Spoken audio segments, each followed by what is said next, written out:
Namaskar, friends. On behalf of the India International Center and the Raza Foundation, we welcome you this evening.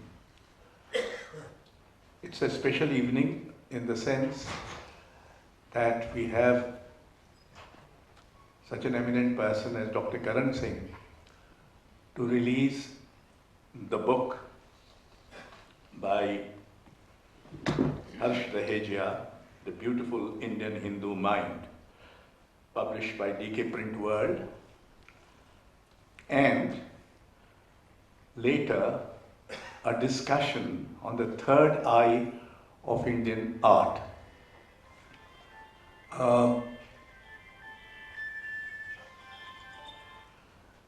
The third eye of Indian art was a phrase used by the iconic Indian painter Syed Haider Raza. He used to say that the two eyes, the retinal two eyes, are not enough to see reality. There has to be a third eye, the third eye of the mind.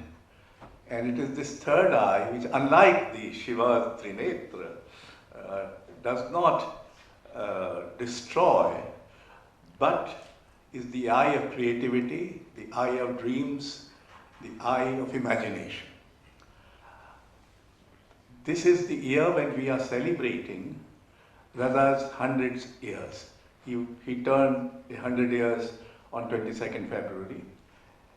And we have been, because of COVID difficulties, there have been problems, but we have been carrying on a rotating exhibition. And we have already covered 25 cities of the country, and we hope to cover another 25 in the next few months. We are also holding multi-arts festivals. Two have already taken place, one in Jaipur and the other in Kolkata, and then we are in for such festivals in Baroda, Gwalior, Bhopal and Pune. So there are new publication. We have republished Geeti Sen's book on Raza, Bindu, Space and Time in Raza, an expanded version. And eventually, in February 2023, on his birthday, a major show of his works selected from all over the world would open in Centre de Pompidou in Paris. We have been promoting a large number of young writers, poets, musicians, dancers, theatre men. We've also been supporting a large number of publication of books. We started a Raza Pustak Mala, under which we have already published 200 titles in Hindi, which is the largest going Pustak Mala ever in Hindi. And now it is coming to an end. Well, friends, the occasion today is to have a discussion on this book, around the book, The Beautiful Indian Hindu Mind. And I read a small passage. The celebration of beautiful, or what is commonly called art, is so integral to Indian life that it is futile to seek a reason for its creation. What is beautiful is just as we are, and it is up to us to integrate it in our thoughts and feelings and let it touch and chasten our mind and lives. Where does religion end and art begin? When does the secular become sacred? Is ritual only limited to the worship of the divine? Is what is beautiful in the domain of the urban or rural India? And finally, is the artist also an aesthete?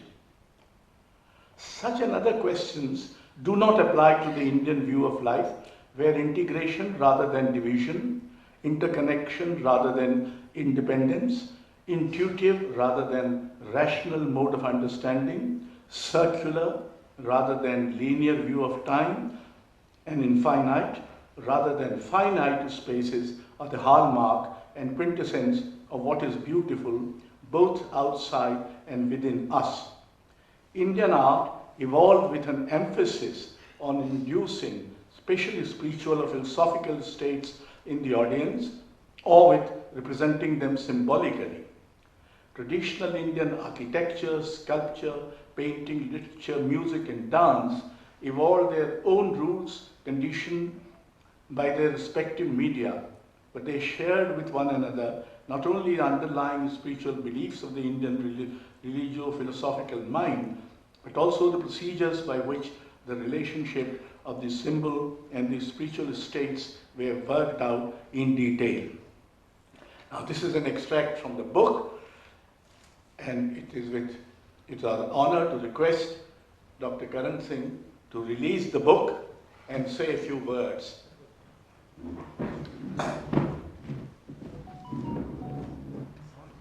Where's the photographer? The photo opportunity. Americans call it a photo opportunity. है sir, है उधर है पीछे, उधर है पीछे पीछे। क्यों डरा हुआ है? You hold the book.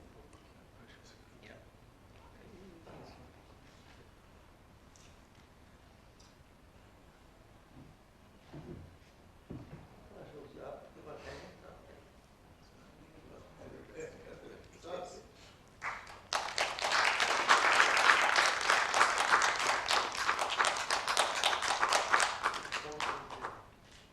I'm sorry, the photographer is there. I said that. I missed that.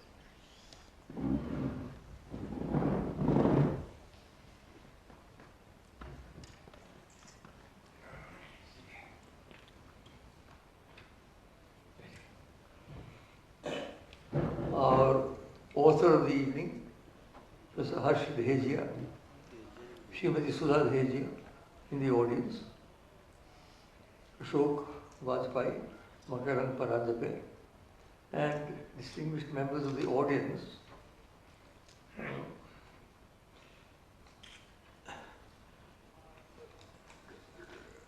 Dr. Harsha Dehejia is one of the most creative people that I have met. I've known him for several decades now, and his work has been really quite phenomenal. Apart from the 30 books that he's written,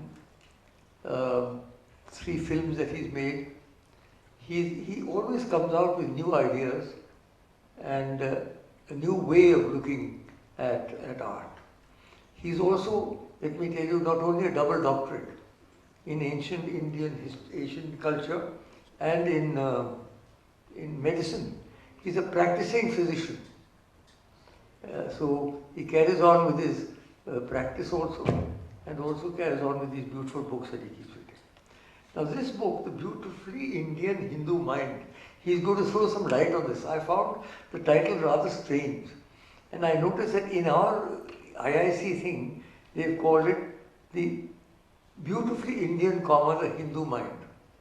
I think that sounds better, but of course the author is his decision as to what he wants to call it. Because you know, the Hindu civilization has so many remarkable achievements. Without having to go into any imaginary things, whether it's philosophy, for example, the Upanishads, I think, are the highest scripture of India, certainly, probably one of the greatest philosophies in the world. There's architecture, there's sculpture, there's painting, there's dance, there's drama, there's literature. Every aspect of art has been explored in great depth in our culture.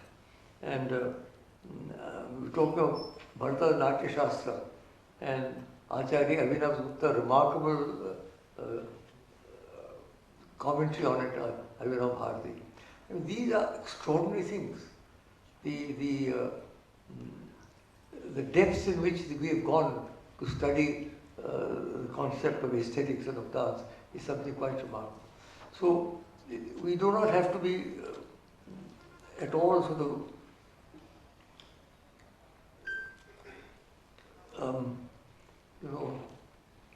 negative in mentioning the Hindu mind, because this is the Hindu mind that is really for thousands of years in the way. That doesn't mean that there are not other minds, so that the Hindu mind is not syncretic. No, Bhadrakitavu yantu vishvata. Let noble thoughts come to us from every side. Ekam sat vipraha bahuda vadanti. The truth is one, the wise call it by many names. So, by nature, the Hindu mind is syncretic.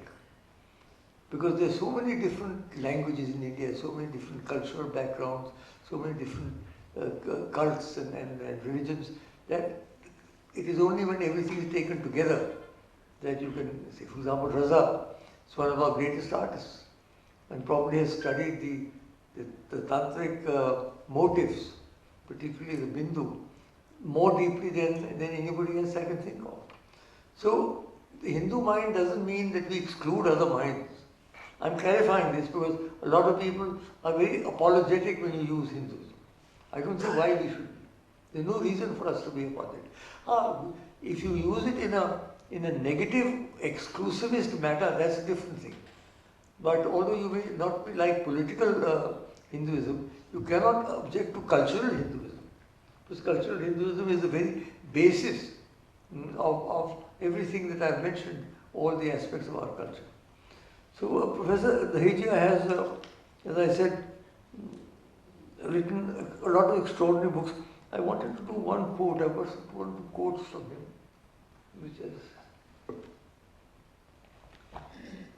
I don't know whose quote this is, I think probably his own. When in every form there is a hint of the formless, and in every movement there is a message of stillness.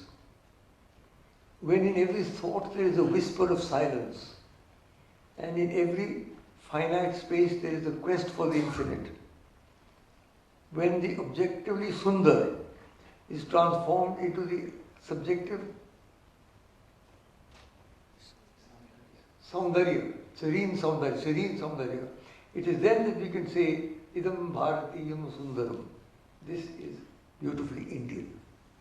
So we have this, and he's gone through so many lovely passages. He's not only a scholar, he writes very well. There's a lovely passage here. He quotes Kapila Vatsyan, our colleague here from until very recently, on the Hindu mind. Kapila says, the Hindu mind views the creative process as a means of suggesting or recreating a vision, however fleeting, of a divine truth, and regards art as a means of experiencing a state of bliss akin to the absolute state of Ananda and Jivan Mukti. The spectator must also thus have an inner preparedness to receive this vision and be a potential artist. He's a rasika and one who is capable of responding. I recommend myself as a rasika, Ashok, listening to agree. All my life I've had the opportunity of watching the most beautiful dancing on this stage, the Bharatanatyam, which is to my mind the greatest dance in the world. I've seen, let me tell you how I fell in love with Bharatanatyam. I went to Madras for the first time in 1954. I was a very young man. And I went to the Madras Music Academy. And Vaijayanti Mala was dancing Bharatanatyam. I come from the barbaric north where we never had such beauty. And I was absolutely stunned when she was doing the Natanam Adinar particularly. I said, you know, I fell in love not with Vaijayanti Mala, but with Bharatanatyam. So, I mean, we have these dances which can project the entire story, for example, in 2 hours of the Mahabharata or the Ramayana. So, this is so much we've got to. She says also, Kapila says the same thing. We've got to be prepared to listen to it. It's not something, what you just say, Raza ne kaha, third eye jo aapne kaha hai.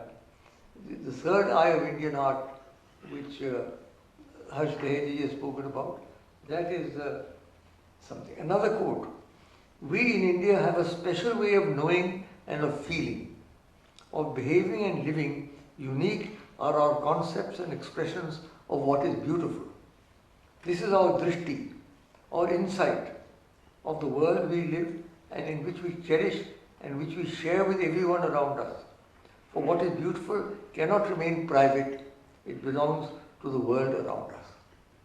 So this concept of the great beauty in depth and the fact that these concepts are spread around, this is central to the Indian cultural tradition. And Satyam Shivam Sundaram, of course, is a key mantra, I think, of our culture. And, for example, if we talk of sculpture, the Nataraja, to my mind, is the greatest artifact of Indian sculpture. Nityavasane Nataraja Rayo, Nanana Kamno Panchavaram, Uddhatu Kaman Sadakati Siddhan, Etat Vimarshe Shivasudhita.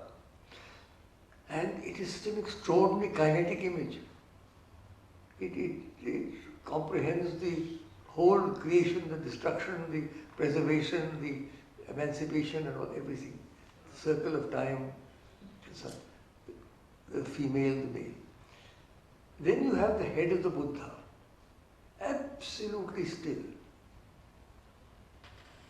If you look at that Buddha's head, it's total stillness. So you have the Indian sculpture as it were the two poles, the Nataraja as the kinetic and the Buddha as the static, as it were still. And between those two poles, you have the whole gamut of the Indian sculpture tradition. So it's really quite extraordinary what Dehejia has done, and he has many androgynous images showing the sexual fluidity in our culture, the way gods can also change sex as and when required, like Vishnu did at the Samudra Manthan. He became Mohini, or when he did with the Bhasmasura story and so on.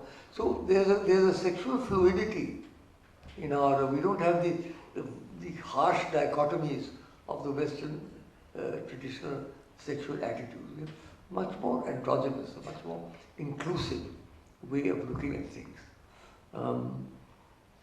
He has some lovely, beautiful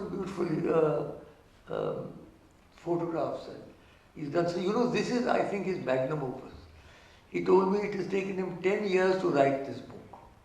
He's put his heart and soul into it, into the selection of the pictures and into the prose. He writes very well. And so it is a pleasure and a privilege for me to have the opportunity to release this book. What I would like to do, Harsha, with your permission, he is a great Vaishnava. He's a great Krishna Bhakta. I'll dedicate this book to Sri Krishna with a shlok. And then a shlok to Radhaji. He is also very strong on Shringara. He is very, very, very strong on Shringara, and also a Vaishnava Shringara go very well together. So, first of all to Krishna.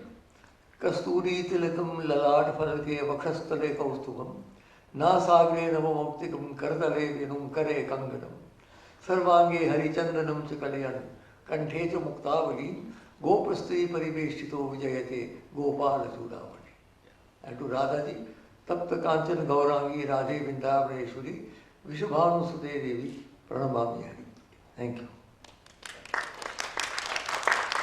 Thank you, Dr. Karan Singh. We now move to Harsha Dehejia, whose book has been just released. And as you know, Harsha Dehejia has been writing books for a long number of years. And every time he writes a book, he somehow gets me to be associated with it. Quite undeservedly, but I love to be associated with what he does. He contributed an entire gallery on Krishna art in the Prince of Wales Museum, which has a very funny name now. Chhatrapati Shivaji Vastu Sangrahalaya. The Prince of Wales Museum in Bombay is now this name. Chhatrapati Shivaji Vastu Sangrahalaya. So there is a whole gallery which was donated by Harsha Dehejia Sahab to the, and it's a very beautiful, and we had a very beautiful function. So let us hear him. You can. No, I'll stand You there. want to? Sure.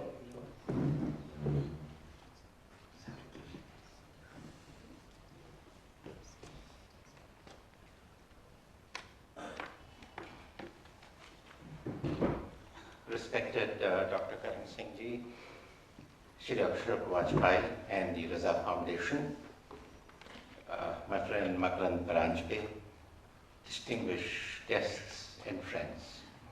Thank you very much, respected Dr. Karan Singh and Shri Ashok Vajpeyi, for those very kind words. I'm not sure whether I deserve it, but I take it as a blessing from you.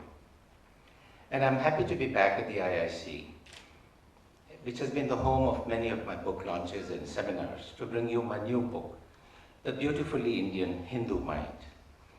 And rather than defend the title of the book, I shall instead celebrate the title, for I want to luxuriate in that pristine and ancient mind that was nourished in this land, at a time when there was no Hindu and no India, but just a group of people who lived in a lush tropical land and wanted to express the beautiful and experience beauty. That land of ours was radiant with colors, brilliant with shapes and textures, where the earth and the sky met, where every tree was a kalpavriksha, and in a handful of earth were voices of our rishis and kavis. And the people of that land were in the quest of the beautiful, which they expressed with their songs and words, kalam and chisel, needle and thread. The land and the people were inseparable in their quest for beauty, one inspiring the other, the one nurturing the other. Those people several centuries later were called Hindus, the land was called India. What was beautifully Indian emerged for me from a Hindu mind, but both the terms Hindu and India, for me, were inclusive and not divisive, Catholic and universal, untouched by either political or religious colorings, not colored by sectarian or social trappings, or the footfalls of invaders and colonizers and the noise of those who could deprive it of its nobility and grace. In the exploration of that beautiful mind, I wanted to bypass my eyes, but open my inner eye, my third eye. For that is the eye that would take me from sight to insight, to the inner spaces of that mind where beauty resides. For in that space, I wanted to discover the Rangres who colors my life, the potter who makes our earth come alive with shapes and forms, the weaver who creates textures out of threads, the flute player who with his melody makes me remember what I have forgotten, and above all, the poet who sings songs of love. In that space where beauty resides, I encountered Satya, or truth, and realized that Saundarya and Satya are Sahodar, twins, like India and Hindu, for one cannot exist without the other. One shapes and colors the other, where one is the lyric, the other the melody in this raga of life. One the bark, the other the woof in this fabric of life. It was in that space which opened up for me not with my two eyes, with which I could see, but with my inner or third eye, with which I could feel.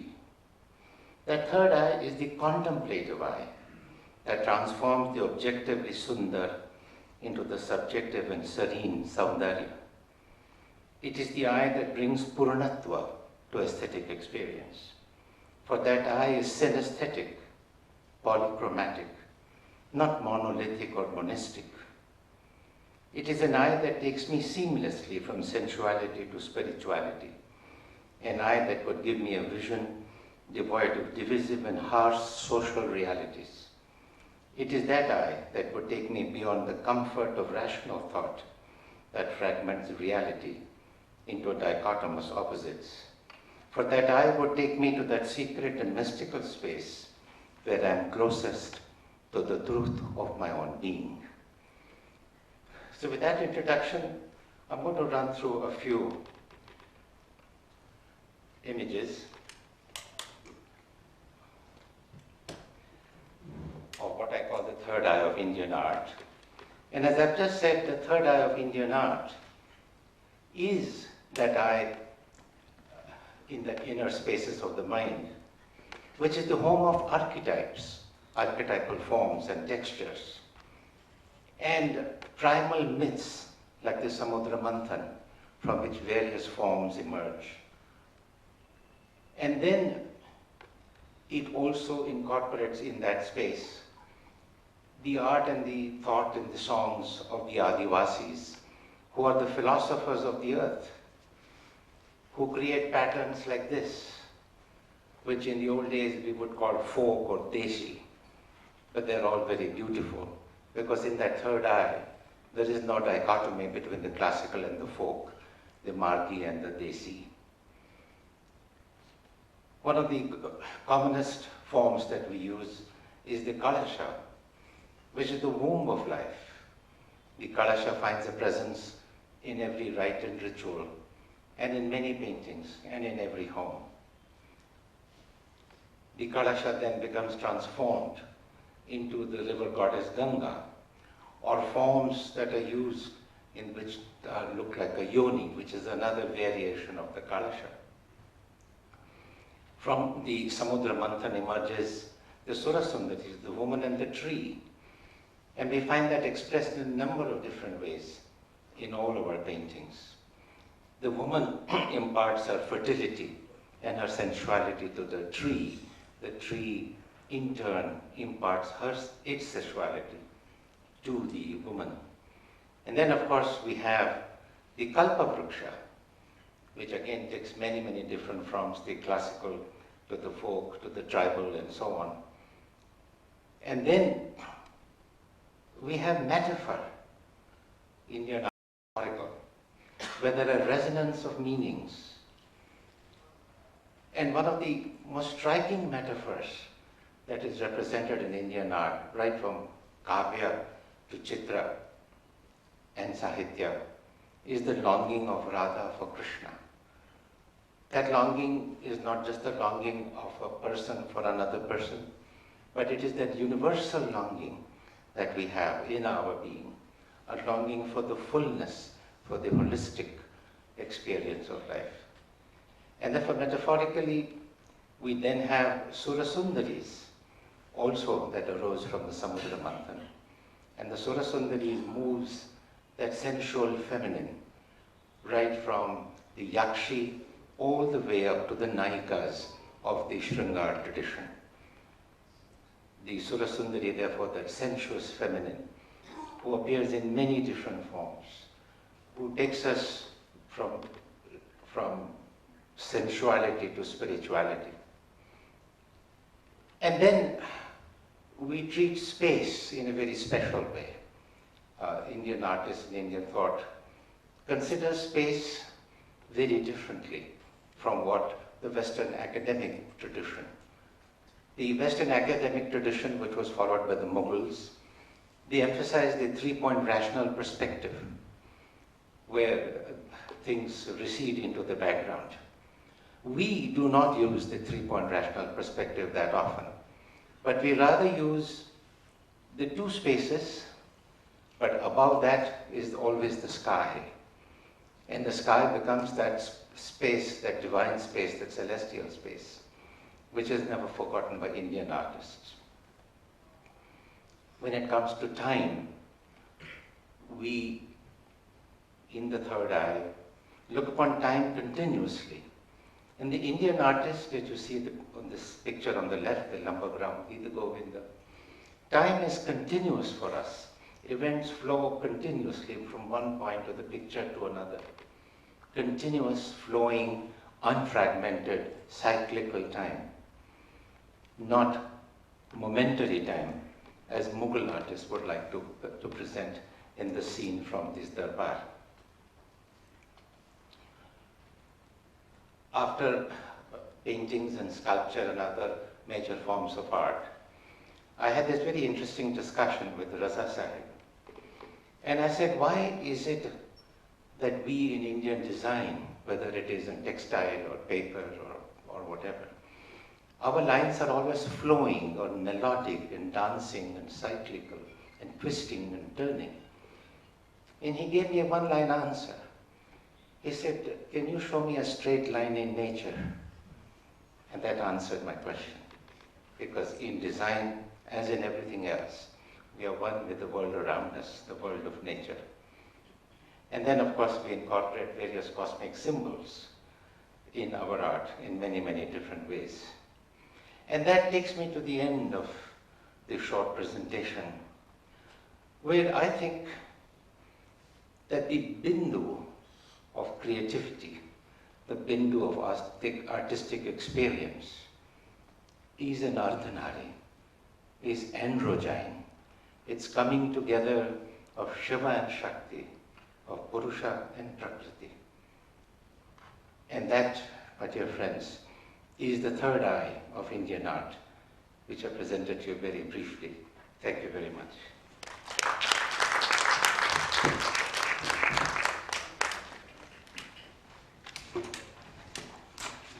Thank you, Dr. Dehejia. And now may I request, sir? Makarand, Paranjape. Would you like to speak? Yes, one. Thank you so much. Dr. Paranjape teaches English in Jawaharlal Nehru University. I hope you're still there. Still there, sir. One wonders how much of the university is left, but anyway. So, go ahead.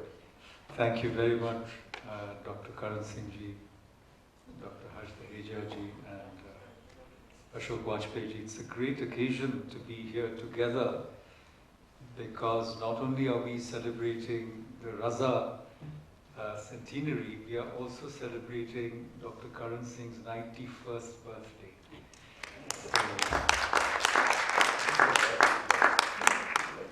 A few days back.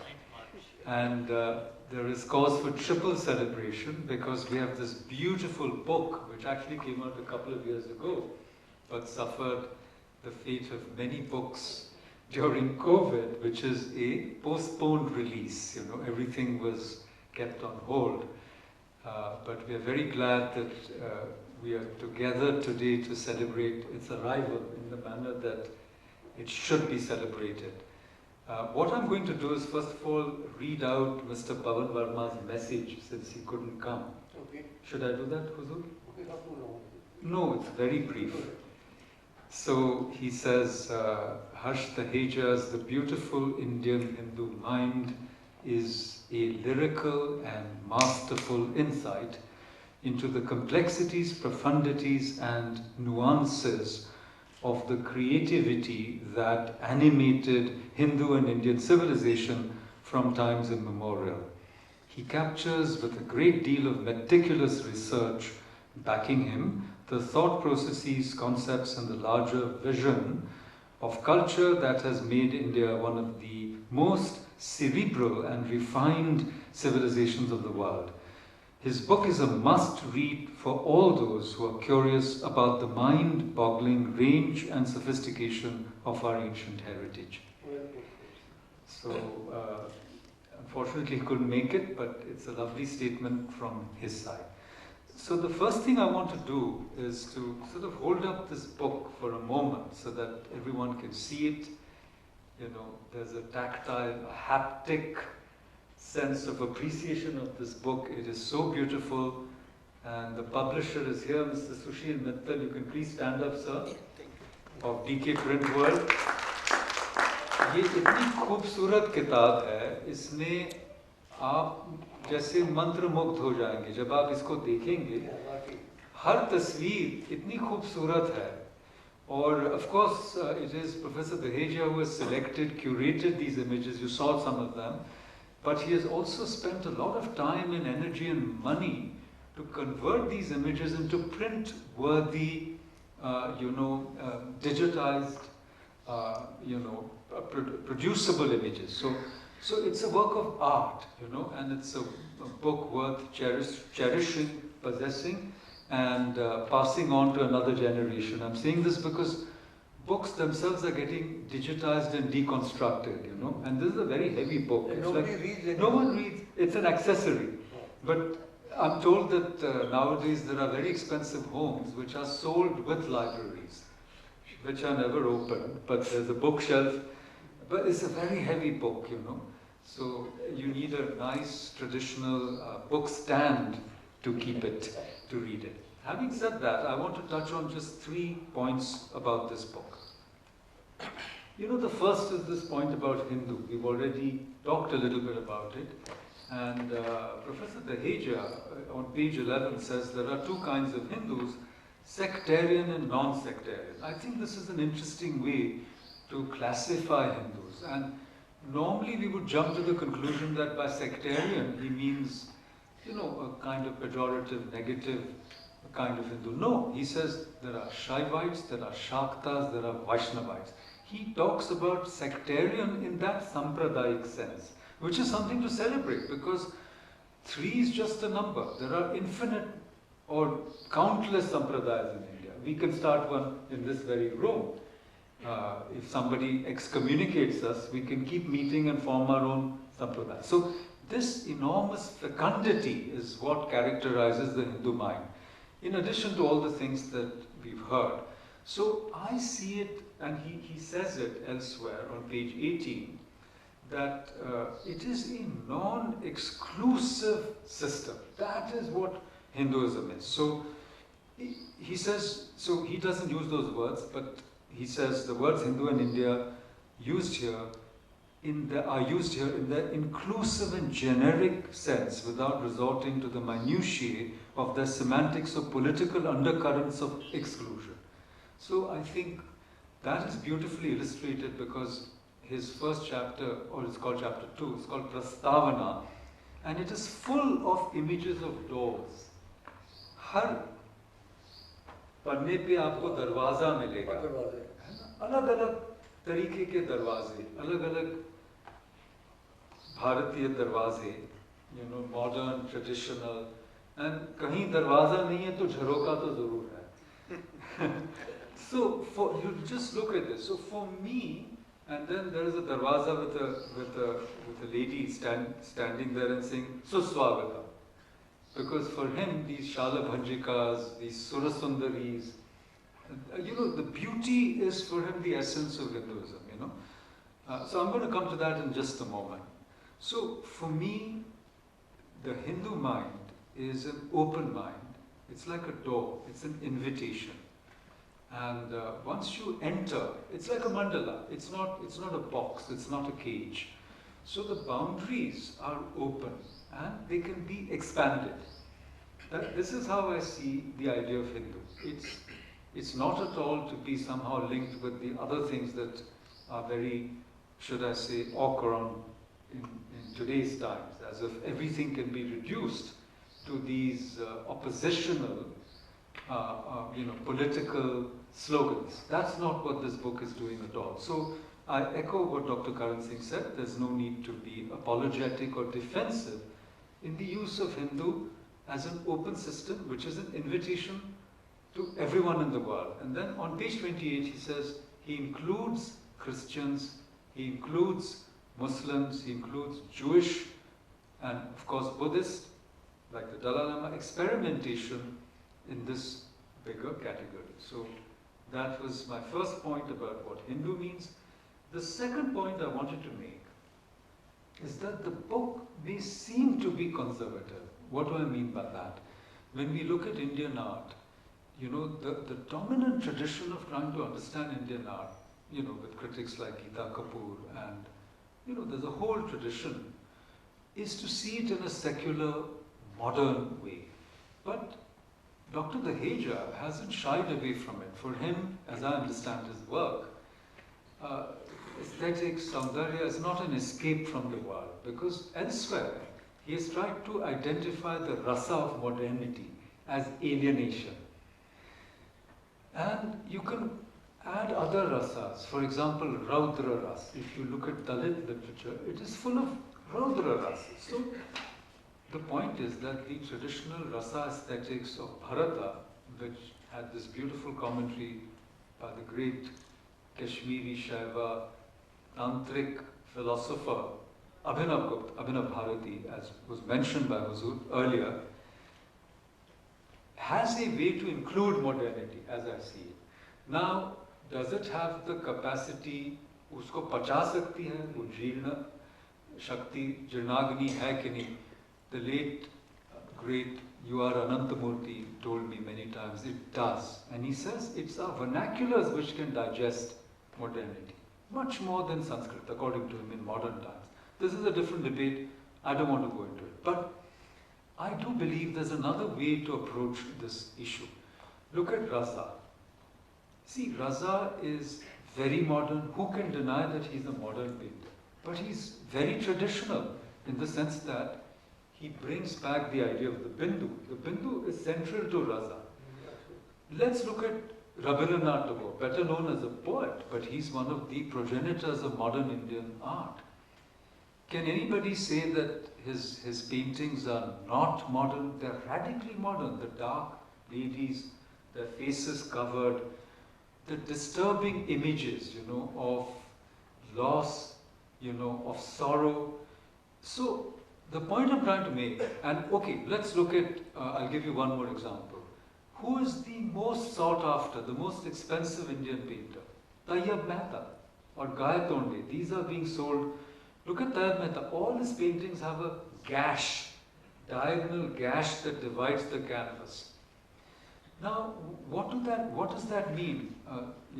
Ramchandra Gandhi wrote a beautiful book on the triptych of Sayyid Mehta, the Shantiniketan triptych, where he says it's a quest for Swaraj. Now, we may not go that far, but the point I'm trying to make, and I've debated this with Harsha V, traditional Indian art had this Akhanda Purusha, which encompasses all the three worlds. The तीनों लोगों को जो जोड़ता है, त्रिकाल दर्शी जो Akhanda Purusha, you find that perfect form, whether it becomes Mahavishnu, Mahakali, the Buddha, or the Shravana Belagola Mahabali.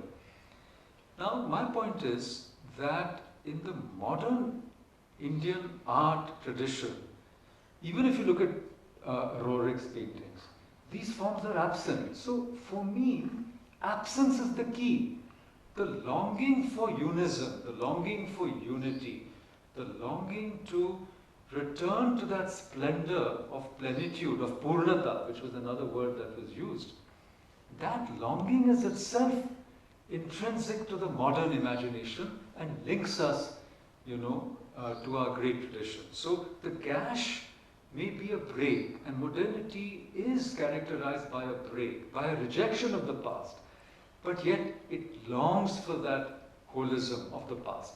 And I'm saying this in this hall because we remember Kapilaji, whose work also demonstrates this, and Rukmini Devi Arunde, and Ananda Kumaraswamy, and Sri Aurobindo, whose 150th birth anniversary we are celebrating.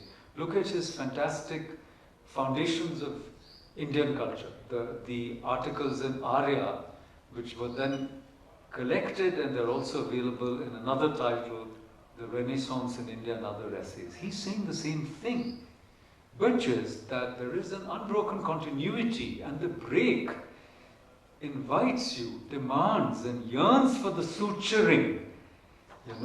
That act of suturing is what we have to individually perform, and later it will become a collective act of regaining a broken, because you see the ravages of a civilization which is trying to reconnect with its past. So I'm going to stop there about point number 2. And the last point I wanted to make was this point about the third eye. Raza mentions it, and some years ago, Harsha V and I did a conference. In fact, at IIC, we did 2 conferences, and the proceedings came out in a book called Samudra, which is his obsession. I can tell you, if you visit his homes, whether they are in Canada or in Mumbai, they're full of beautiful objects. And I'm going to conclude with something beautiful that somebody said to me a little while ago. But I want to come back to this book, Saundarya. I wrote a paper in it called The Third Eye and 2 Ways of Unknowing. Un is in brackets. So what are the 2 ways of knowing, which are also 2 ways of unknowing? So one is, you look at the reality and you see it just as physical reality, just the objects around. That's the way of knowing empirical reality, which is the basis of modern technology in a way. You can't dismiss it. It brings us all these objects and it's important, it's measurable. Miyate iti maya. It is measurable. The other is the rational, mind where, what Descartes said. So one stands for what Bacon said, which is empiricism. The other stands for rationalism, which is what Descartes said. And they are the foundations of European modernity. But there are still ways of unknowing. What is the third eye? The third eye is the Gnostic vision. So what is the Gnostic eye? That is when the pragya or the anubhuti of a non-divisive vision of reality is born in you. It cannot be mechanically produced. Can you say it looks inwards, the third eye, rather than outwards? It looks inward, but in my view, Huzur, it includes the world. See, that's why the original meaning of secular was that, the world is secular, but we consecrate the world. And by the act of consecration, from inward to outward, so it's not outward to inward, it's inward to outward, we make the world sacred, we make the world holy. And Ashok Ji, who's a great poet in Hindi, will appreciate that the word world contains in it the word word. So Shabda Brahman se hum is puri kainat ko pavitra karte hain. That's what art is. So I want to end with what a friend abroad told me, who is from Kashmir, and he said, Makarand, in our traditional perspective, he's a Kashmiri. He said, we never had a sense of morality in the modern sense. We only had a sense of whether something was beautiful or ugly. So, you don't say this is an immoral act, you just say it's a very ugly act. Because, whether it's lying, cheating, all the immorality that we experience on a daily basis, it's not so much an ethical thing, it's also an aesthetic thing. It's just so ugly. Lies are ugly, And Saundarya is beautiful. And it's also true, as Keats said, truth is beauty and beauty, truth. That is all ye know on earth and all ye need to know. So, with these words, I once again congratulate Dr. Harsh Dehejia and Dr. Sudha Dehejia, without whom I'm sure... His muse. His muse, exactly.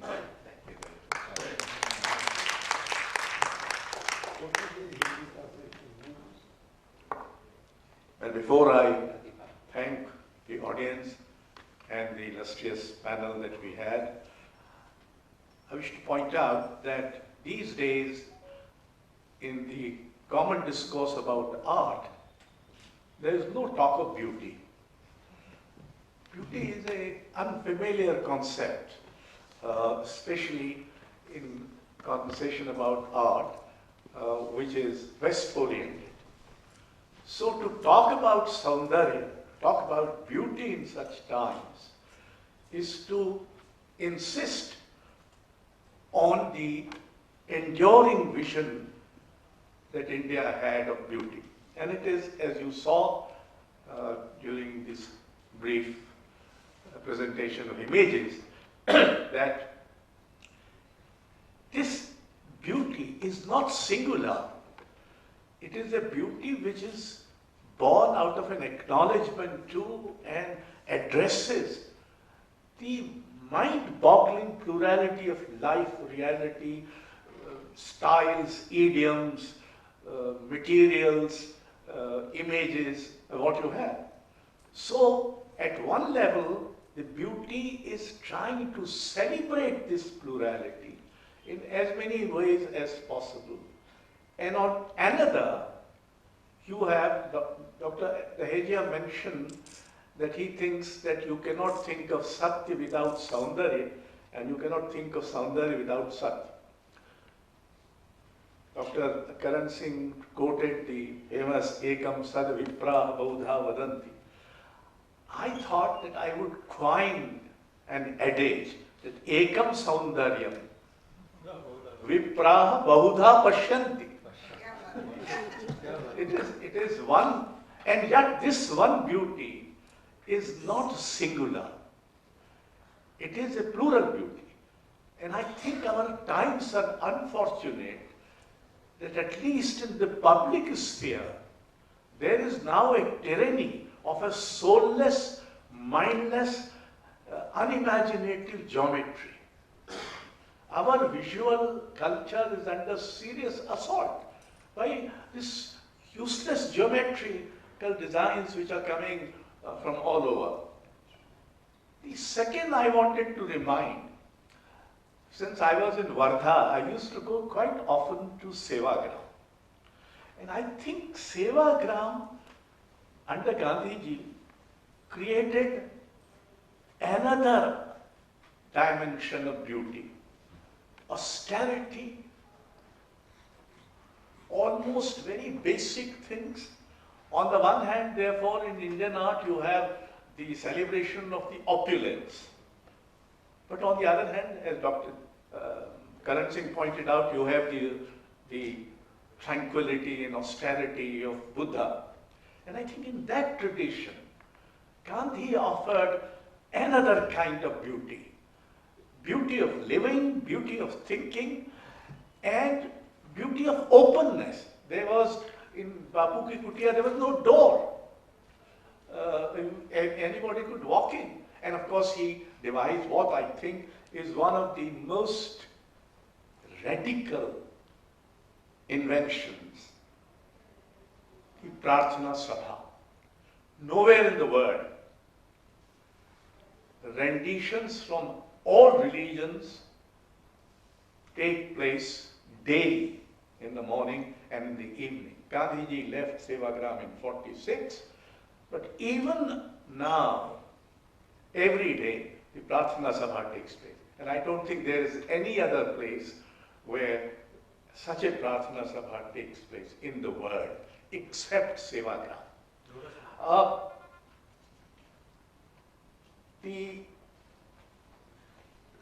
Sometimes we tend to identify the Indian concept of beauty with celebration so much that we forget that it also was exploration and interrogation. That the Indian mind was a very interrogative mind. Somebody said, I think, who was this, Roman Jacobson, or I don't remember who said in India, a single idea or a new idea was never allowed to dominate. A counter idea was also promoted. So we have been interrogating ourselves, we have been interrogating and exploring beauty beyond mere celebration. So there is, what our speakers have already pointed out, plurality, openness, accommodation, and interrogation, which includes self-interrogation. At the moment we are suffering where any kind of interrogation is being criminalized. So we are talking in a situation in which dissenting, disagreeing, debating itself is not. Even the parliament doesn't debate anymore. The parliament passes the bills with 5 minutes. So it is important that we retrieve our concept of beauty, which this book tries to do so wonderfully, so beautifully, and try to remember that we are heirs of a very great civilization, and also try to integrate whether we are poor and inept heirs of this civilization. Thank you very much. Thank you, Dr. Karan Singh, for spared so much of time. Dr. Harsha V for first writing the book. I don't think there is a time for... No, thank you. Sit down. And my old friend Makarand, Paranjape, for giving us the benefit of their thoughts and ideas. Thank you very much.